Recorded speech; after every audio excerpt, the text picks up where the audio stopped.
Greetings and salutations. Today I'm going to finally come out of the closet and admit before all of you that I am a massive blithering Shimano fanboy. And why would that be? Well, let me quote something I read on the internet. There isn't anyone who can or will give you a full answer as to why Hyperglide Plus works well and what parts can you remove and still have it work well. Challenge. Accept. Alright, let's start with the most visible part of any 1x drivetrain, which is obviously the cassette. And that's precisely not what I'm holding in my hand, but we need to start from the basics. What you see here cut in the sides or embossed in the sides of those cogs are Hyperglide shifting gates, or the reimplementation of those in this copycat of Shimano. However, Hyperglide shifting gates, these are upshift gates or shift to lower shift gates, engagement gates, I don't know what's the proper term because that's precisely not what's being published in Shimano documentation. However, those are shift gates which rise the chain from the smaller cog to the bigger one, and their function like this.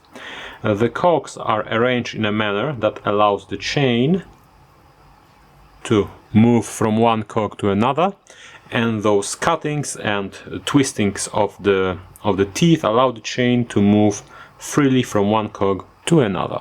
Now, if it happens in this arrangement of the wider narrow link, it happens like this. If it happens in this arrangement, it happens in a slightly different manner, but still effortlessly. However, what's not commonly seen are these two teeth, which are also repeated 3 times around the circumference of the entire cog. So there's one here, there's one here, and there's one here.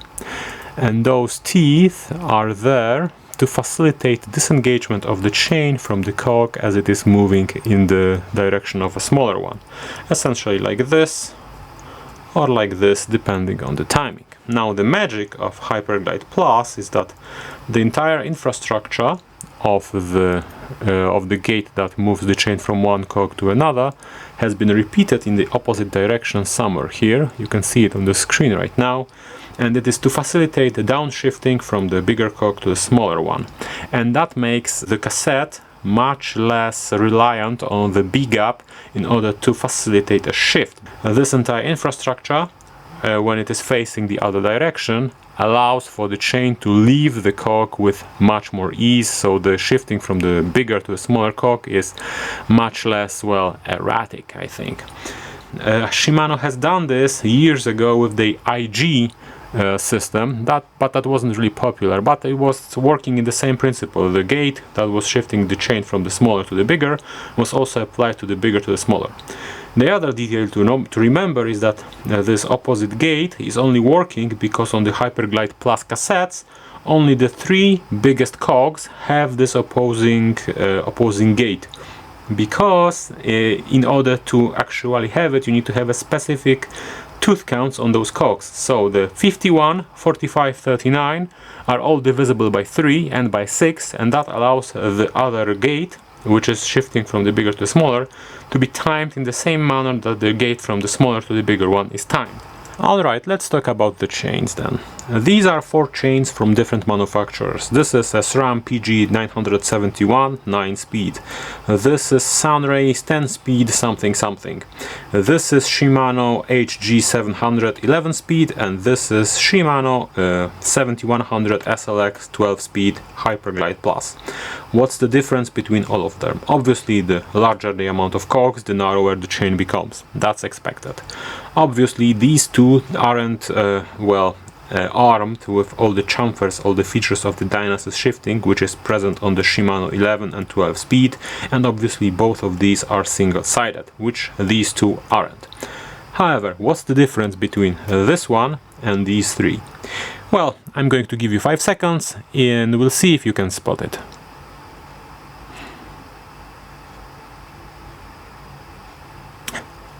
Got it? Okay, I'm going to show it to you. The insides of the inner links have been extended in the 12-speed chain just a little bit. It doesn't seem to be much, however, this makes the chain much more laterally stiff, which means it's going to be less well influenced by the size of the B-gap and it's going to shift much crisper, which means that this chain is going to be much better at shifting gears than this and this and this, in spite of this one being narrower, and narrower always makes the chain much more, well, laterally flexible, if we can say so. Shimano is offering their own take on the narrow wide concept, which they are calling DCE, which means direct something something engagement, which obviously, or chainrings made in that standard, obviously are compatible with Hyperglide Plus chains out of the box, and those chainrings also have those interesting things such as chamferings and other things done to them, which make the chain approaching from awkward angles such as extreme parts of the cassette mesh with the chainrings much easier without obviously losing all the chain retention capabilities. Essentially, those chainrings are much quieter and aren't really tied to the Hyperglide Plus chain, they work with any other chain as well. The last interesting part about Shimano Hyperglide Plus ecosystem is the rear derailleur. Unfortunately, I don't have an example anymore. I had an SLX 7100, but I don't. So I'm going to show it to you on stock photos. What these 12-speed derailleurs from Shimano are essentially shimmy, taking a SRAM derailleur and making their own spin around the concept. So we have enlarged pulleys because those allow for a shorter cage and hold the chain more snugly, which manages the B gap. We have high offset of the guide pulley because without worrying about multiple rings we can use this particular method of, well, controlling the B gap on the high range cassettes, and to make it slightly different from what SRAM does, Shimano is using a really slight parallelogram slant. Other than that, it's very average, very similar to what SRAM does, and in my opinion isn't really all that interesting. Alright, now we know everything, so what to take out of this? Obviously, if you want to have the shifting as Shimano envisioned it, you need to use a homogeneous drivetrain. Essentially, if you want to have, for example, a Shimano performing 12-speed drivetrain in the 1x variety, you need to use 12-speed 1x variety parts from Shimano from whichever tier you want. Obviously, you can pick and choose from, for example, the shifter from XT, the cassette from Dior 12-speed and whatnot. However, you need to use the Shimano compatible parts from whichever the compatible list they are going to publish. However, the Pareto principle is obviously at full force.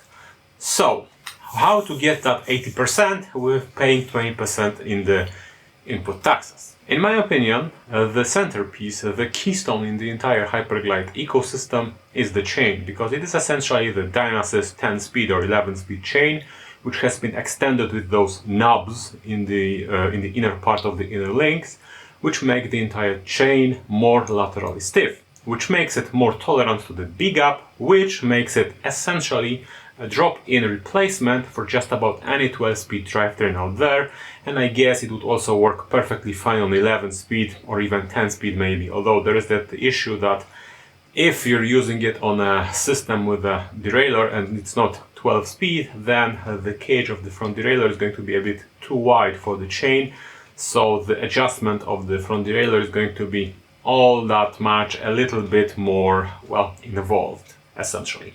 However, it's possible, and I think that 12-speed chain from Shimano with those little knobs, the Dynasys Hyperglide Plus chain, is the centerpiece, and if you want to have most of the entire thing, you should start with the chain and maybe work your way from there.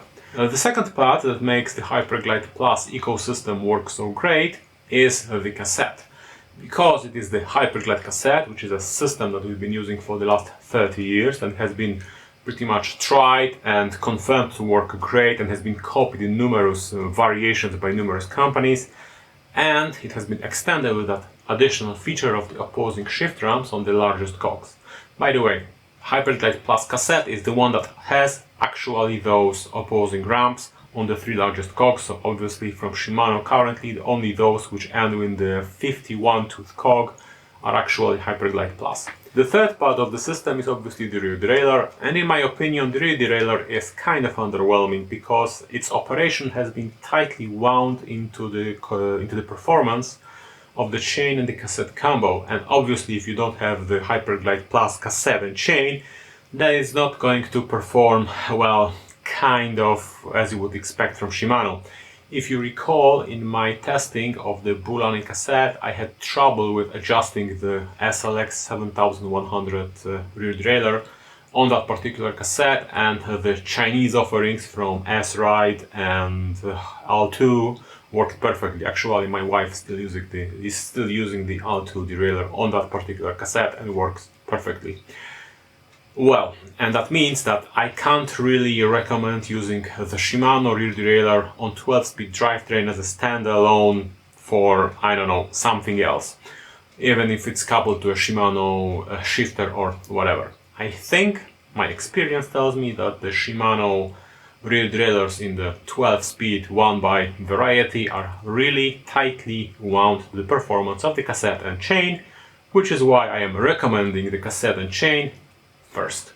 Now, the rest is obviously the chainring and the chain set, which are kinda meh, because obviously, even if we take into account that the Hyperglide Plus chain is different than other chains, and the narrow wide rings, some narrow wide rings don't work with it, well, there are narrow wide rings that work perfectly fine. And even if we assume that all those interesting things in the DCE chainring are actually working and are making it more silent and more better everything, then let's face it, narrow wide chainrings from China work perfectly fine, so why would you want to upgrade? I don't think that chain sets from Shimano, apart from the bearing arrangement and anything else that's not really related to this video, there's nothing special in the chain set from Shimano in the 12-speed offering. They are actually working with just about everything out there.